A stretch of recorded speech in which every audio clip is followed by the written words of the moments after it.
Oke, sebuah karya dari ranting kecil. Rasa itu terbiasa untuk binasa, bukan karena kematian tak sanggup menahan temu, atau kemalangan adalah kekasih yang setia menunggu. Lebih sederhana dari umpama, rasa itu cuma dongeng. Sebentar saja ia bercerita, kemudian tertidur lagi di bibir trauma. Rasa itu terbiasa untuk binasa, jadi rayakanlah, nyala.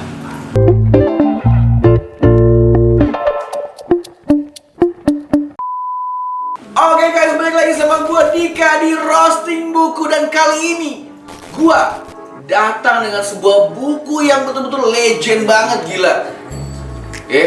Legend. Kenapa legend? Yang nyiptain buku ini udah tewas 66 tahun gitu loh, di umur 66 tahun, tapi karyanya sampai 89 tahun.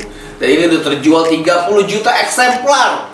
Jadi kalau video pertama gue itu terjual 12 eksemplar, 12 juta eksemplar, ini 30 juta eksemplar dengan versi 31 bahasa yang berbeda.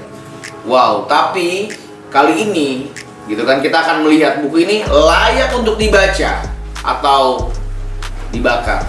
Langsung aja, ini dia bukunya Dale Carnegie, How to Win a Friend and Influence the People in Digital Era.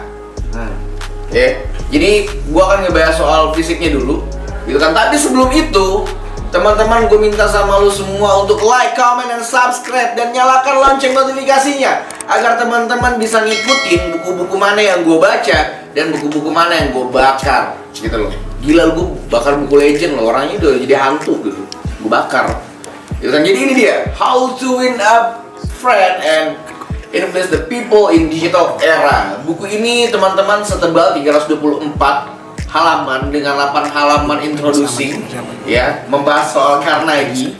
Carnegie ini seorang motivator, penulis buku yang betul-betul goks banget sih. Ya, ada sebuah buku yang hampir 84 tahun bertahan sampai sekarang dan menjadi bestseller gitu loh di Indonesia sendiri dan di beberapa negara. Jadi buku ini itu masuk di Indonesia ke cetakan 9 itu 2014. 2014, 2004 ya, masuk ke Indonesia 2004. Kemudian Gramedia menerjemahkan ini ya menjadi sebuah tulisan yang luar biasa menurut gua. Dan di buku ini gua akan bongkar dulu secara fisiknya. Di buku ini tuh ada 4 bab, sekitar 27 subbab yang akan membuat lu bisa menguasai orang lain tanpa harus mendiktatori gitu loh. Jadi lu nggak bisa jadi Kim Jong Un di sini, nggak bisa suruh-suruh. Tapi di sini lebih kepada bisikan-bisikan halus yang membuat orang lain melakukan apa yang lu mau. Tapi sebelum itu ada beberapa cara di sini. Dan sampai sekarang ini cara ini berhasil untuk sebagian orang. Mungkin ini cuma dibanderol dengan harga 88.000 atau 88.000 sampai sekitar 100.000. Ini udah banyak banget ya teman-teman. Versinya juga banyak banget, tergantung tergantung teman-teman mau beli yang lama ataupun yang baru kayak gitu. Jadi langsung aja gua akan membahas soal unsur intrinsикnya. Secara tema ini adalah motivasi yang membahas bagaimana cara kita berkawan, ya, cara kita berkawan, cara kita untuk memenangkan hati seseorang, cara kita untuk mempengaruhi orang lain, ya, karena ini penting banget untuk kehidupan. Buku ini berlandaskan dengan satu kalimat yang sangat ngena banget sih menurut gua. Kemungkinan besar masalah besar lu adalah tentang berhubungan dengan orang lain, gitu loh. Yang berarti lu dengan orang lain aja punya masalah gitu loh. Itu masalah besar gitu. Gimana lu caranya untuk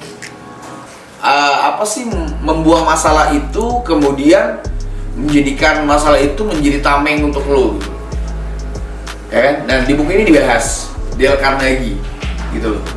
Ya. Jadi di temanya ini adalah buku motivasi tentang bagaimana mempengaruhi.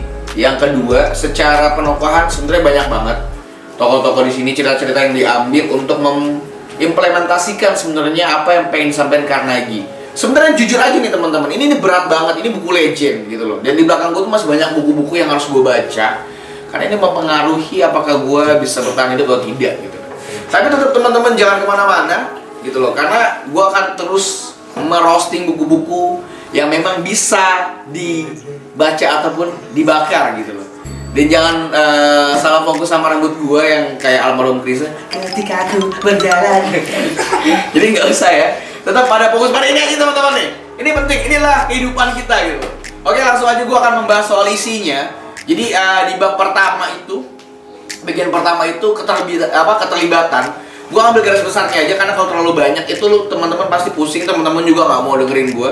Jadi di buku pertama keterlibatan itu, ya ada beberapa hal yang gue garis bawahi dan ini penting. Sebenarnya ini nyata di kehidupan kita gitu. Kita nongkrong, terus kita hidup dengan kita hidup bermasyarakat, kita hidup di tempat kerjaan, tempat tongkrongan, keluarga. Ini nyata banget sih menurut gue di bagian pertama. Yang pertama adalah mulai sekarang lu harus hati-hati ketika mengkritik orang lain. Serius lu.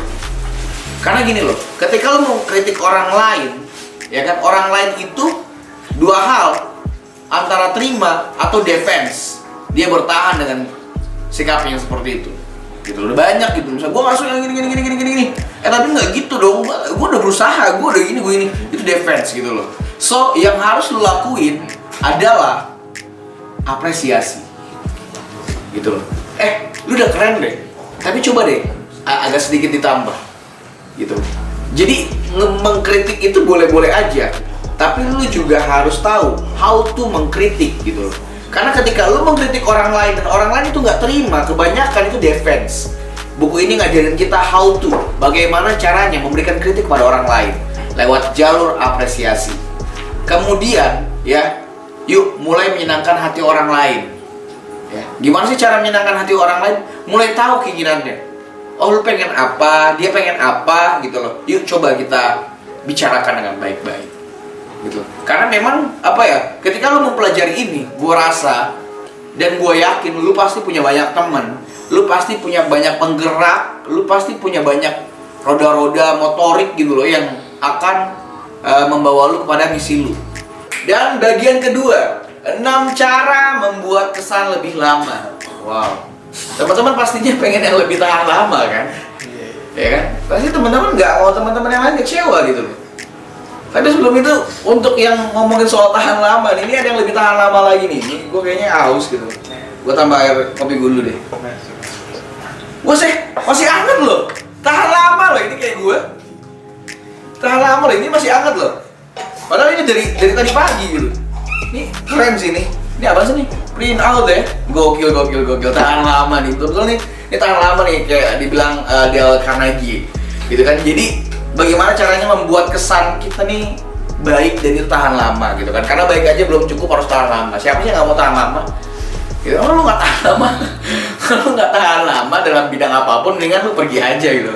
Jadi 6 kesan membuat 6 hal yang membuat kesan lu baik dan itu tahan lama. Yang pertama adalah mulai tunjukin minat sama minat orang lain. Gitu loh. Misalkan temen lu lagi minat robot Gundam gitu loh. Lu nggak tahu apa-apa nih soal Gundam dan kemudian lu searching soal Gundam, lu ajak ngobrol dia. Itu tuh keren banget soalnya.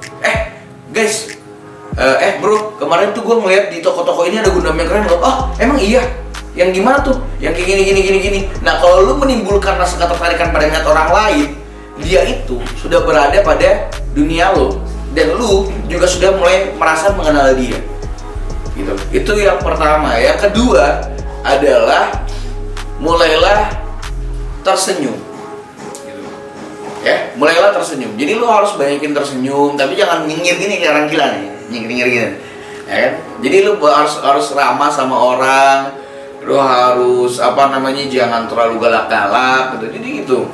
Yang ketiga itu adalah menghafal nama orang. Serius loh, ini hal yang kecil, tapi menurut gue ini dampak yang besar. Karena gini, ketika lu nggak hafal nama orang itu merasa tidak dihargai, bro. Siapa nama lu? Siapa namanya? Joko ya? Gitu. What the hell is going on, bitches? Gitu loh. Lu tuh harus ngapalin nama orang gitu loh, supaya dia merasa dihargai. Joko, sini deh. Oh iya, Mas Budi, sini deh. gitu. Jadi ketika lu menghafal nama orang, lu itu menghargai dia gitu loh. Berarti dia penting buat lo. Yang keempat ini penting banget nih buat anak tongkrongan nih, gue enak nih kadang-kadang gitu kan. Ketika orang lain ngobrol, lu jangan pernah main HP. Ya. Jadi yang keempat itu simak lebih lama, simak lebih dalam. Dan yang kelima relevan dengan yang keempat adalah yuk mulai memperhatikan. Seperti itu, ada nih orang yang jelasin, iya gue kemarin ketabrak motor, habis ketabrak motor, ketabrak mobil, habis ketabrak mobil juga tiba-tiba gue ketabrak sama pesawat gitu kan. Emang gak masuk di akal, tapi dengerin aja gitu. Gak usah buka-buka chat, gak usah main-main handphone, gak usah main-main game gitu. Ketika orang lain cerita, simak lebih dalam, kemudian hargai pembicaraan hal itu memberikan kesan terbaik loh. Gitu loh. Simak lebih dalam, ya kan? Terus menimbulkan ketertarikan atas pembicaraan hal itu betul-betul membuat kesan kita lebih lama sama orang. Yang terakhir dari bab kedua ini, dia membahas soal bagaimana sih caranya menjadi orang yang lebih baik dan melebih-baikkan orang lain. Bagian yang ketiga, ya kan, ini bagian yang paling penting, beberapa hal aja yang gue catet ya.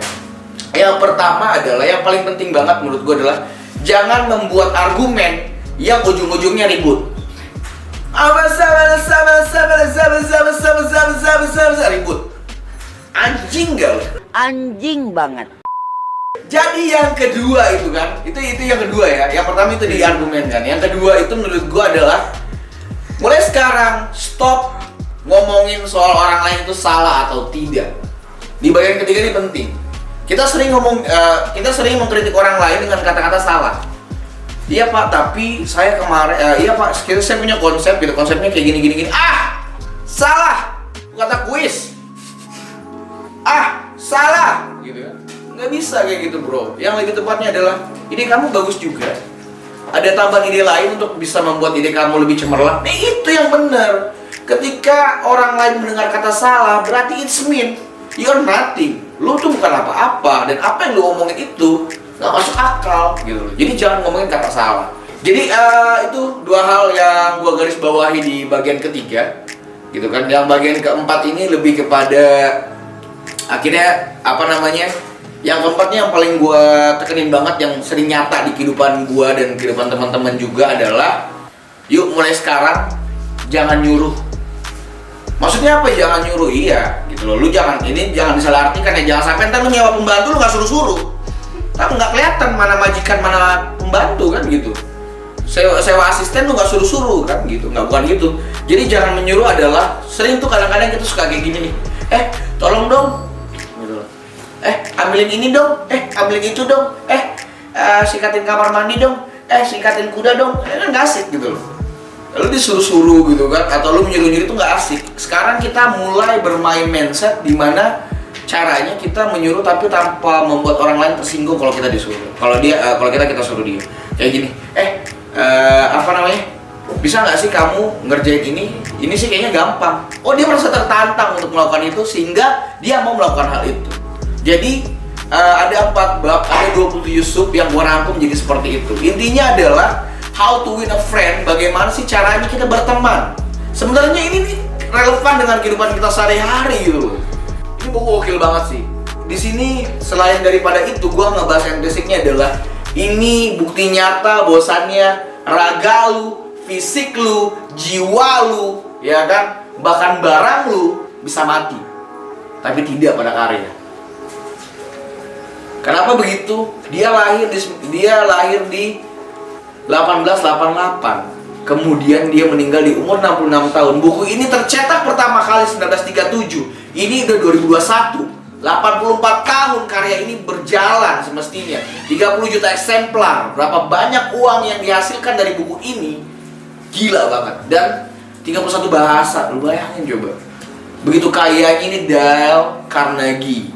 Padahal aslinya namanya dia Dale Carnegie, gitu kan? Karena mungkin dia bertobat gitu. Jadi dia nggak ada ngincang lagi. Ya enggak ya, jadi dia ngambil nama dari bangsawan Skotlandia. Jadi ini tingkat promo pada saat itu tuh keren banget gitu. Ngambil nama orang yang hampir sama sehingga orang lain melirik hal itu. Jadi gitu. Dan semasa hidupnya Dale Carnegie ini punya kesempatan untuk menulis sebuah autobiografi dari Presiden Amerika Abraham Lincoln. Akno Abraham Lincoln itu gokil banget sih menurut gue. Ya. Jadi itu aja sih. Kesimpulannya adalah bener banget apa yang dibilang buku ini, gitu kan. Bahwasanya ini satu kalimat yang mempengaruhi hidup gue. Jangan-jangan atau kemungkinan besar, gitu loh, masalah terbesar lu, masalah terbesar gua, masalah terbesar kalian adalah berhubungan dengan orang lain. Dan itu harus diatasin, bro. Karena kita ini makhluk sosial, ya kan? Makhluk pengguna media sosial, ya kan? Instagram, Twitter, Facebook, ya kan? Kecuali lu gak punya itu semua, emang lu gak penting. Jadi kesimpulannya adalah gua akan sukarela untuk menyembah buku ini. Gua akan menyembah Puja Del Ajaib, Puja Del Ajaib, Puja Del Ajaib. Jadi tangan gue ini bisa putus kalau bakar buku ini. 84 tahun, cok. Umur gue aja masih 25. Gitu kan. Jadi itu aja yang mungkin gue bisa sampaikan dari roasting buku kali ini. Gue ingetin lagi teman-teman untuk jangan lupa like, comment, dan subscribe. Dan juga tolong nyalain lonceng notifikasinya untuk menentukan buku mana yang akan gue simpan, gue baca, gue masukin ke dalam kotak, dan buku mana yang akan jadi abu gosok nantinya. Sekian dari gue, Dika, dan inilah roasting buku.